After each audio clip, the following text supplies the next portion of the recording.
Hi guys, and welcome back to Snacks with Max.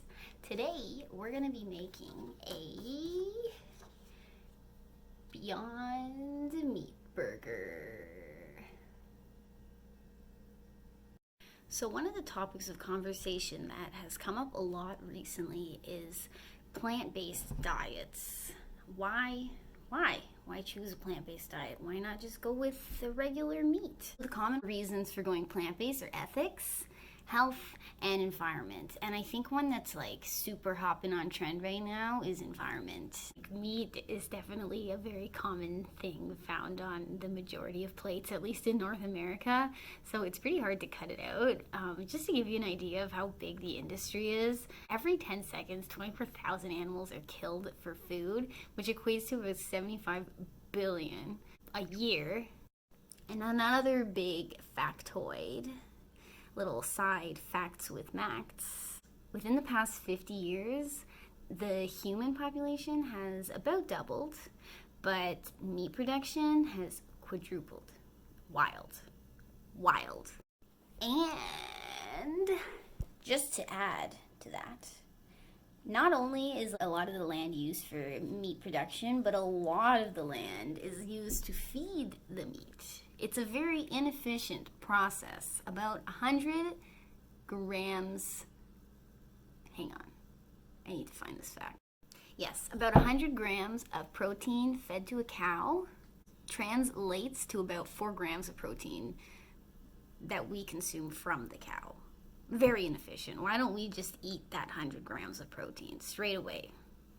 So I want to try a Beyond Meat burger because I have not tried one that I'm aware of, and I've never tried making one myself. So on Snacks with Max, we're gonna make a big old burger. All right, let's go to Market Fresh and get a Beyond burger and all the ingredients.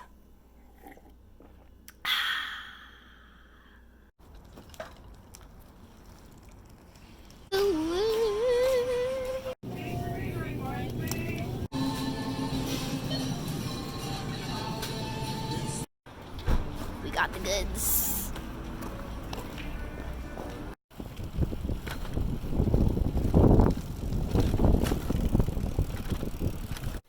How wild is this? Everything came to exactly $21. Whoa. So today on Snacks with Max, we got some ingredients. We got some mushrooms. We got a very expensive sliced cheese. We got a Kaiser bun.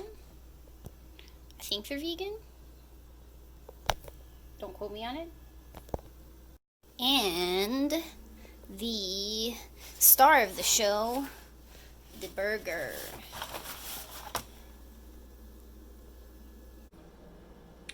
So it took me a minute to find the Beyond Burger in Market Fresh. I had to ask an associate, and it was actually in the veggie burger section, which I thought was a little weird because Beyond Burgers specifically advertises that they're in the meat section. With the amount of land used to produce meat, 80% of it is used to feed the meat. With our growing population, we're kind of running out of land. And on top of that, the amount of water that's used to raise this meat as well could be greatly reduced if we switched our diets to plant-based, or at least significantly reduce the amount of meat that we eat a day. And let's begin. I got an apron on.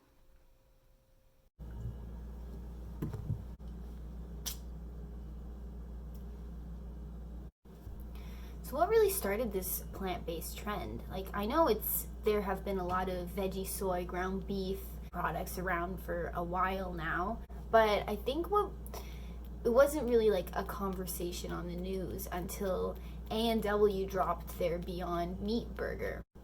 Right when A&W announced their Beyond Meat burger, all of a sudden all my friends were asking, hey, have you tried it yet? I'm gonna go out and try it. It was on news, you saw commercials for it, it was wild.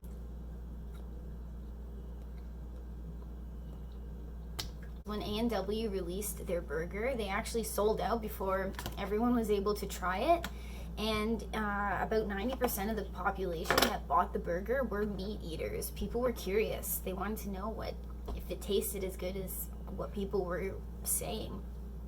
And why not? If it tastes that good and it's better for the environment, it's a win, win, win, win.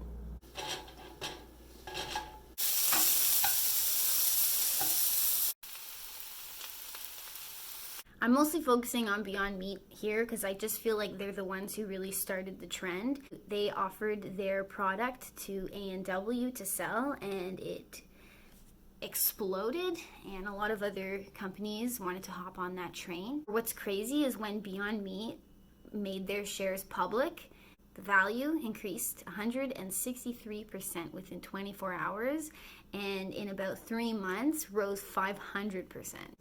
The fact that it was really popular and people really wanted to invest in that company really shows how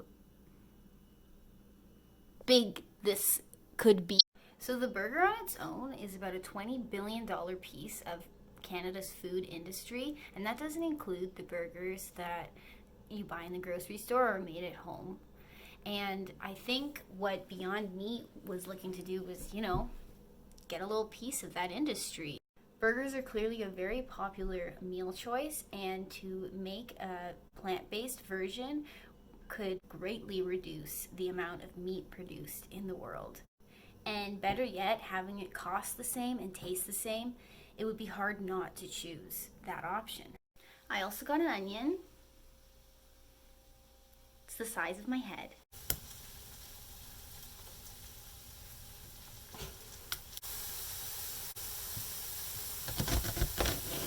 Although Beyond Meat has definitely taken a lot of the spotlight, a lot of other companies are emerging. Since 2013, the market for meat alternatives has almost doubled. In fact, Canada's Maple Leaf has recently just announced plans to spend $330 million to build a large plant-based food processing facility for the sub-company Light Life, which is their plant-based meat alternative brand.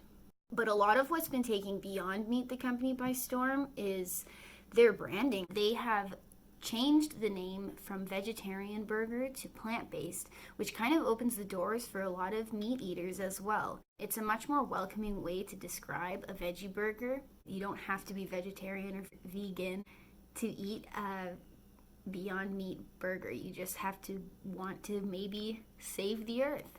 In fact, Beyond Meat specifically states that their market isn't vegetarians and vegans.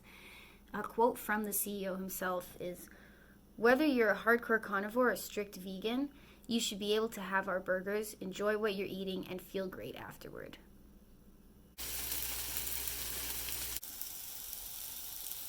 What plant-based companies are currently struggling with right now is to accomplish 4 key attributes to the burger. They want it to taste just as good as meat to the meat eater. They want it to cost the same as meat or less.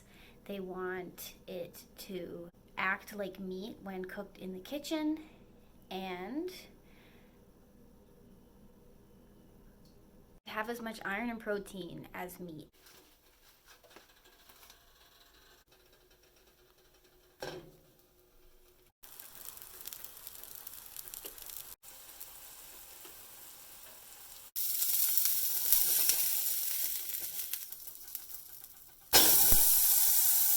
Ooh.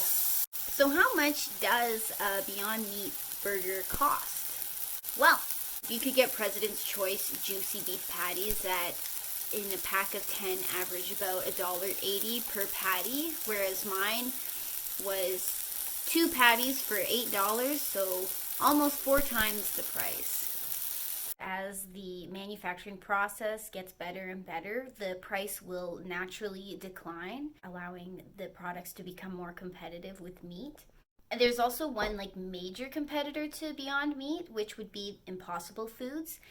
They've recently got a patent for a process to make a vegetarian version of heme.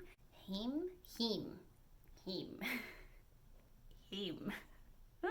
Heme is found in meat, and it's thought to be what makes meat taste like that unexplainable meat flavor. It's what holds the iron that you can't find in vegetables. Impossible Foods can currently be found in grocery stores in the United States. And Burger King, which offers the Impossible Whopper, kind of a direct competitor with A&W's Beyond Meat Burger. The funniest part about this to me is Tim Hortons offered a Beyond Meat breakfast sandwich, which is funny because Tim Hortons and Burger King are owned by the same company but using different brands to sell their plant-based meats.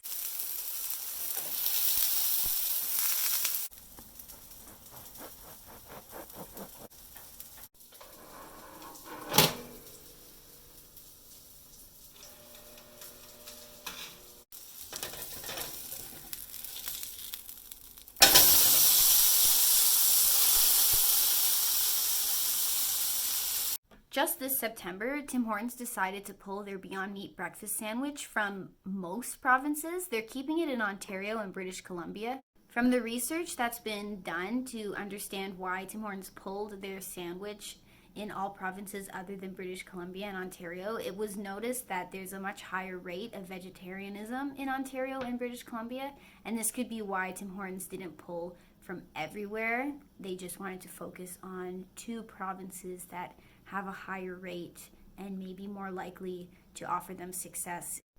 Timmy's discusses how they're mostly about coffee and donuts, and they just rode on the Beyond Meat bandwagon just to see what they could do with it. But that can sometimes be dangerous because if you try and capitalize on a brand that's not necessarily a product, it doesn't always work out so well. It can also be a little bit rough on Beyond Meat because they don't really do much branding. The majority of their marketing and advertising is through other companies such as A&W and Tim Hortons who offer their products. Some kind of relate the Beyond Meat breakfast sandwich that Timmy's offered to when pizza was offered at McDonald's. People didn't go to McDonald's for pizza, they went to McDonald's for burgers. So offering pizza was a little bit off and it just didn't get the business they were hoping for.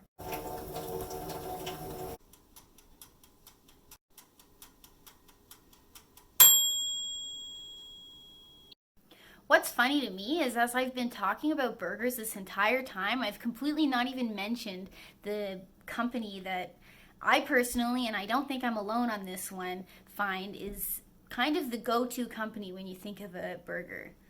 McDonald's! Where's their plant-based option? Why haven't they hopped on this trend yet? They should have, in my opinion, been the first. It seems like they were the company to sit back and watch and see what worked and what didn't work. And what I've found through some research is McDonald's is producing their own specific burger. They've partnered up with Beyond Meat and they are together designing a burger recipe specifically for McDonald's. This can take some time, but it really shows that McDonald's is interested. They just want to get it right. Actually, just this September, they finally released their first go at the burger. They've released it in more northern Ontario. I have a little map I can show you, such as London, Sarnia, Tillsonburg. It's funny, I don't know why they decided not to offer it in bigger cities like Toronto or the GTA in general, but maybe these are smaller locations that they can get a little bit more data from. Because this new burger was just released in September in these specific locations, there isn't really much data presented online yet that I can find for the results and whether McDonald's is going to stick with the recipe they have or make some changes or not offer it altogether. But even though McDonald's has been pretty slow to enter this plant-based market, they have also made an effort to sort of wean their way in another way. They were the first fast food company to source beef from Canadian farms and ranches that have been certified sustainable. So they are still taking action to hopefully promote sustainability. They're also very proud of their meat recipe, and once the plant-based trend became a thing, they took a look at their current beef recipe to see if they could make it taste even better. They were very proud of their burger, and they wanted to make sure that they could offer the best of the product that they specialize in.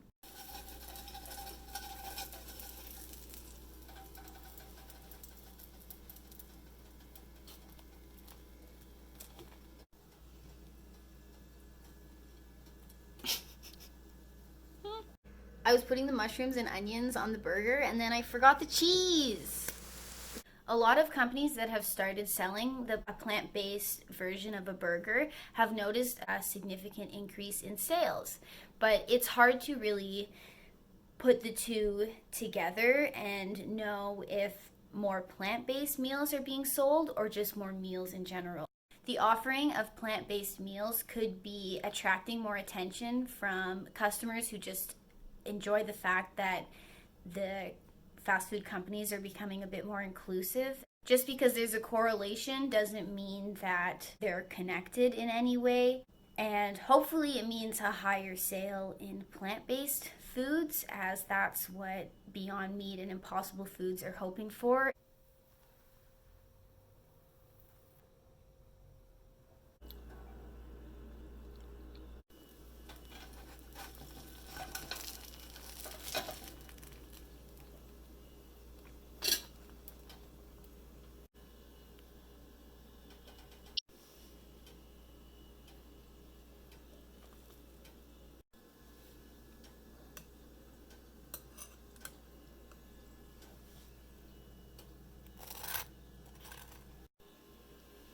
So I talked a little bit about the actual monetary cost of plant-based burger versus a regular beef burger, but I didn't really talk about the social costs. We know that a plant-based burger is a lot better for the environment. It uses 90% less water, 90% less land, and produces 90% less greenhouse gas emissions. And that should be considered a cost to companies. A lot of companies kind of disregard it, but environmental cost is definitely a cost. In economics, these costs are often referred to as social costs. And if you think about the amount of social costs that a plant-based burger has versus a beef burger, the plant-based burger you could consider on par with a regular beef burger, even now, before manufacturing has become super efficient. Alrighty-o. I'm coming out of the burger. And finally, I have one more topic to discuss. Is plant-based the only meat alternative? What about meat made in a lab? When I was doing some research about Beyond Beef and all the plant-based companies making veggie meat nowadays, I ran into a few articles that talked about meat produced in a lab. It's actual meat, but it's not from livestock per se. Okay, so this style of meat, lab-produced meat, requires 4 things. It requires a cell culture, scaffold, growth medium, and a bioreactor. Basically, it needs a home to live in, a juice to eat, or like a serum to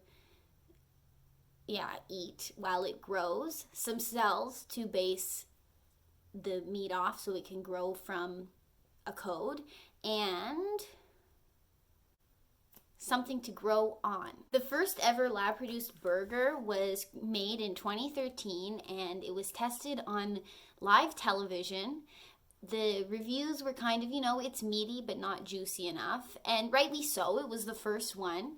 The biggest problem with that meat was that it cost about $330,000 to make. A little pricey. But since then, the cost of this burger has been greatly reduced, 99.997% reduction, down to $10 a burger. This method of processing meat is still ways away from being ready to be translated into a manufacturing facility. However, it could easily reduce a ton of land used, water used, and greenhouse gas emissions produced. Every top point is relative to like how much water, land, energy is used, or greenhouse gas emissions produced through making beef. And then the pink or brighter red is the percentage required when creating cell-based meat. So you can see energy cut in half, land almost none, water pretty close to none, greenhouse gas emissions a huge proportion less created or produced. So some challenges that lab-grown meat is facing, other than the fact that it's still very new, is the almost like stigma around it. It's very looked down to eat meat produced in a lab. When surveyed, the majority of the population said they would not be willing to try the meat, and yeah, kind of sad. I'd be super down. So to get around this, lab-based meat companies are trying to reword things, kind of like how Beyond Meat decided to call their burgers plant-based versus vegetarian. Lab-grown meats have shown the use of other ways to describe this meat, such as clean meat, cell-based meat, and cultured meat. And that would be instead of the terms that are currently used, which are like vitro, test tube, or lab grown. One issue with this is some people believe that meat grown in a lab is not real meat. And in fact, in Missouri, there's actually been a law passed that you can't call meat meat unless it's been raised through livestock. Personally, I'm super excited about this method of meat. I really love chicken nuggets, and I just haven't found a plant-based chicken nugget that is the same. So if I could eat a chicken nugget that didn't have all the environmental costs, life would be good. Unfortunately, it's expected that this style of meat growth won't really become well developed until around 10 years from now, but I will wait. I will wait patiently for that chicken nugget. At the moment, they've been able to create pretty consistently a ground meat texture, which they would consider like chicken or I think ground beef, but they haven't been able to produce a structured meat like a steak. But, you know, we've come a long way. I think we can learn how to grow a steak in a lab. And now, the moment we've all been waiting for. After 20 long minutes of watching this video and learning about the plant-based meat industry, it's time to try the Snax with Max exclusive Beyond Meat burger. Thank you. Enjoy. We have finally made a delicious Beyond Meat burger. I put cheese on it, mushrooms, onions, and a bit of kale from my parents' garden. I think I'm gonna dig in.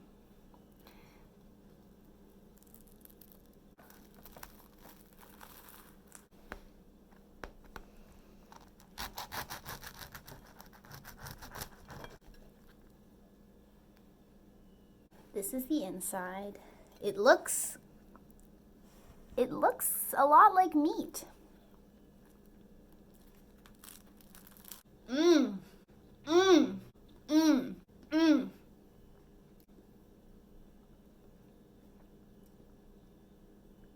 Yum. Yum. Yum. It tastes like a burger. It tastes like a delicious, delicious burger. 11 out of 10. Good for the earth, good for your stomach. 20 grams of protein, maybe 20 for 2 patties, 10 grams of protein. Either way, a lot of protein, delicious, good for the earth, good for the earth. Did I say good for the earth? I would pay twice as much per patty to enjoy this, especially knowing that it's not going to be twice as much for long. I hope you learned something today about the plant-based meat industry and the companies that are involved in it and what the future might look like.